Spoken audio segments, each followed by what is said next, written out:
अक्षरा सिंह की तरह ज्योति सिंह को भी मिला बड़ा मौका। इस पे पवन सिंह जी ने क्या कह दिया, पूरा वीडियो देखें। और वीडियो आपको अच्छा लगे तो लाइक शेयर कमेंट करना बिल्कुल ना भूलें और हमारे चैनल को भी सब्सक्राइब कर दे भोजपुरी की ऐसी ही तमाम न्यूज़ को पाने के लिए। चलिए खबर पे बात करते हैं। आप सबों को बता दूं कि पवन सिंह जी की पत्नी ज्योति सिंह के इंस्टाग्राम पे 1 मिलियन के लगभग फॉलोअर्स पूरा होने वाला है।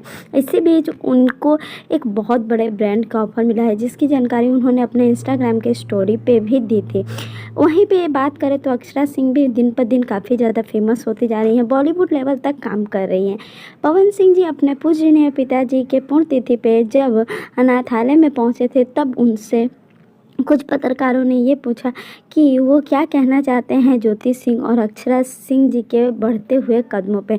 तो पवन सिंह जी ने कहा, मैं चाहता हूँ सब कोई आगे बढ़े, क्योंकि हमारा भोजपुरी आगे बढ़ रहा है और मैं किसी के लिए कोई गलत बातें नहीं कह सकता। तो इसी पे ये बातें तो साबित होती हैं कि पवन सिंह सबका हित ही चाहते हैं, किसी के बारे में गलत कभी नहीं कहते।